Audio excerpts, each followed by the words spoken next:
कलम की ताकत से व्यक्ति यदि चाहे तो बहुत कुछ हासिल कर सकता है।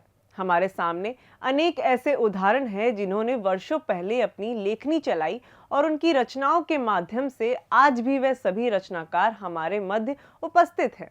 ऐसे ही भक्तिकाल में एक महान कवि श्री रामचरितमानस के रचयिता गोस्वामी तुलसीदास जी हुए।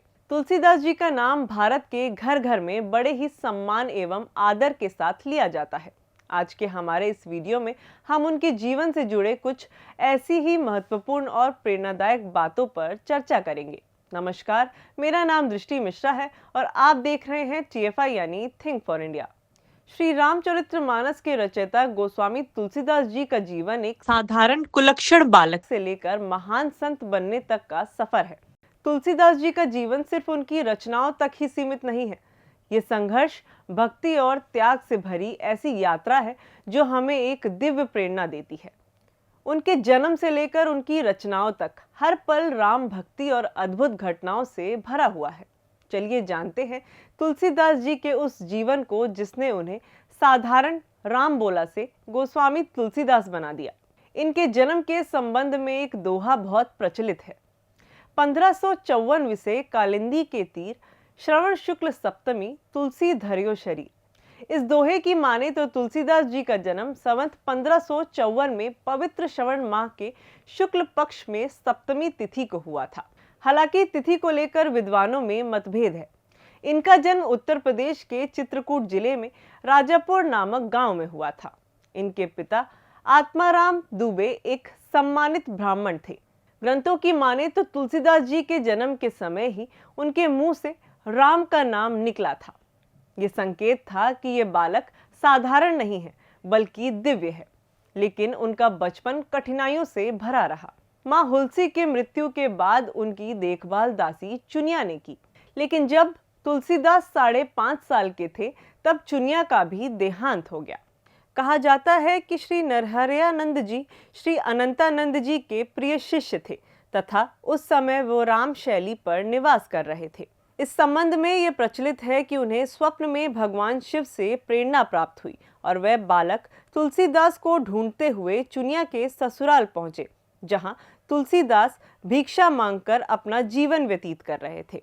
उनका मानना था कि जन्म के समय सबसे पहला शब्द तुलसी ने राम बोला था, इसलिए उन्होंने तुलसी का नाम राम बोला रख दिया।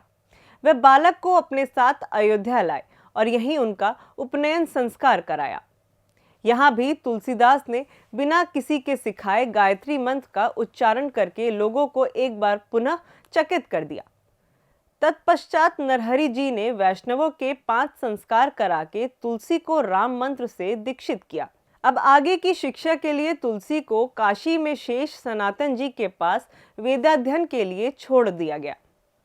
यहाँ लगभग 15 वर्षों तक तुलसीदास जी ने वेदांग का अध्ययन किया। इसी समय तुलसीदास के जीवन में भक्ति और वैराग्य का बीज अंकुरित हुआ। लेकिन गुरु की आज्ञा का पालन करने हेतु उन्होंने गृहस्थ जीवन को चुना। गृहस्थ जीवन में उन्होंने रत्नावली नामक स्त्री के साथ अग्नि के फेरे लिए। लेकिन रत्नावली के एक वाक्य ने उनके जीवन की दिशा ही बदल दी। जब तुलसी अपनी पत्नी से मिलने उसके ससुराल पहुंचे तो रत्नावली ने कहा, अस्ति चर्म में देय तासो ऐसी प्रीति, नेकू जो होती राम से तो काहे भवभीत। इन शब्दों ने तुलसीदास को भीतर तक झकझोर दिया। उसी क्षण उन्होंने गृहस्थ जीवन को त्याग दिया और भगवान राम की भक्ति में खुद को समर्पित कर दिया। वैराग्य धारण करने के बाद तुलसीदास ने काशी, अयोध्या, चित्रकूट जैसी तीर्थों की यात्रा की और रामचरितमानस जैसी महान कृति की रचना की। इस ग्रंथ ने भगवान राम की कथा को आम लोगों तक पहुंचाया। तुलसीदास की भाषा अवधी थी जो सरल थी और भावपूर्ण थी। उन्होंने हनुमान चालीसा, विनय पत्रिका और कवितावली जैसी रचनाएं भी की हैं। गोस्वामी तुलसीदास से जुड़ी एक प्रसिद्ध घटना है। जब मुगल सम्राट अकबर के दरबार में उनकी ख्याति पहुंची, कहा जाता है कि उनकी दिव्य काव्य रचनाओं और राम भक्ति के कारण अकबर ने उन्हें दरबार में मनसबदारी का एक प्रस्ताव भेजा। इस प्रस्ताव को लेकर अकबर के दरबारी खुद तुलसीदास के पास पहुंचे। जब दरबारी ने तुलसीदास से कहा कि सम्राट चाहते हैं कि वह मनसबदारी स्वीकार करें, तो तुलसीदास जी ने सहजता से किंतु दृढ़ता के साथ उत्तर दिया, हम चाकर रघुवीर के, पटो लिखो दरबार, तुलसी अब क्या होएंगे नर के मनसबदार। उन्होंने स्पष्ट कर दिया कि जो व्यक्ति भगवान श्री राम का दास है वह किसी मनुष्य के पद या वैभव की लालसा नहीं रख सकता। ये जवाब न केवल उनकी भक्ति को दर्शाता है बल्कि ये भी सिद्ध करता है कि उनका जीवन केवल श्री राम और उनकी आराधना के लिए समर्पित था। तुलसीदास के जीवन का एक और रोचक पक्ष उनके मित्र रहे रहीम से जुड़ा है। दोनों भक्त कवियों के बीच भक्ति और ज्ञान पर गहन संवाद होते रहते थे। एक बार तुलसीदास ने रहीम से पूछा, धूल धरत नीत शीश पर, कहूँ रहीम कही काज। इस प्रश्न का अर्थ था कि हाथी अपने सूंड से हमेशा अपने सिर पर धूल क्यों डालता है। रहीम ने इसका उत्तर दिया, जेही रज से पत्नी तरी, तो ही ढूंढत गजराज।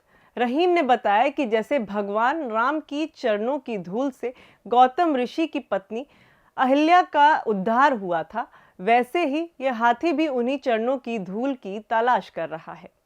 ये संवाद तुलसीदास और रहीम की गहरी समझ और भक्ति के साझा भाव को दर्शाता है, जो दोनों के बीच परस्पर आदर और प्रेम का प्रतीक था। तुलसीदास जी के जीवन का समापन काशी के 80 घाट पर हुआ, जहां उन्होंने अपने अंतिम समय में राम राम का जाप करते हुए 1680 में श्रवण शुक्ल सप्तमी के दिन अपना शरीर त्याग कर दिया। उनके देहावसान को लेकर एक प्रसिद्ध दोहा है, संवत 1680, असी गंग के तीर, श्रवण शुक्ल सप्तमी, तुलसी तजियो शरीर। तुलसीदास जी का जीवन भक्ति, संघर्ष और आत्मत्याग का अनमोल उदाहरण है। उनकी रचनाएं न केवल धार्मिक और आध्यात्मिक धरोहर है, बल्कि आज भी हमारे जीवन में प्रेरणा और मार्गदर्शन का स्रोत बनी हुई है। उनका योगदान भारतीय समाज के सांस्कृतिक और आध्यात्मिक जीवन को आज भी संजीवनी शक्ति प्रदान करता है।